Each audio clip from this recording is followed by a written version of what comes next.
একবার ইউনুস আলাইহিস সালাম তার জাতিকে পাঠানো হলো, কিন্তু তিনি অসন্তুষ্ট হয়ে আল্লাহর অনুমতি ছাড়া তাদের ছেড়ে চলে গেলেন।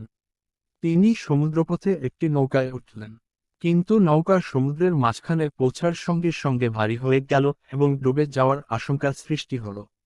নৌকায় থাকা মানুষরা বলল, কেউ কি তার রবকে রুষ্ট করেছে? তারা লটারি বা ভাগ্য পরীক্ষা করল। ফলাফল হিসেবে ইউনুস আলাইহিস সালাম এর নাম বের হলো। তখন তিনি বুঝলেন এটি আল্লাহর ইচ্ছা। ইউনুস আলাইহিস সালাম নৌকা থেকে সমুদ্রে লাফ দিলেন। তখন আল্লাহর নির্দেশে একটি বড় মাছ তাকে ছুঁড়ে ফেলল না, বরং নিজের পেটে নিরাপদে রাখল।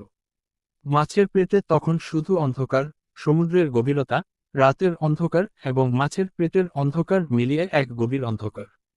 সেই অন্ধকারে ইউনুস আলাইহিস সালাম গভীরভাবে তওবা করলেন এবং বললেন, হে আমার আল্লাহ, তোমার সিবাহার কোন সত্তা নেই, তুমি পবিত্র, আমি সত্যিই ভুল করেছি।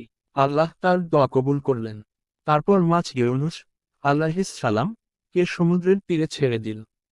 আল্লাহ তাকে সুস্থ ও সুস্থির করে দিলেন।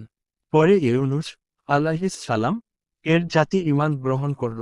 গল্পের শিক্ষা: ধৈর্য ও তওবার মাধ্যমে যেকোনো বিপদ থেকে মুক্তি পাওয়া যায়। আল্লাহর উপর পূর্ণ ভরসা রাখলে জীবনের সমস্ত কঠিন সময় সহজ হয়ে যায়।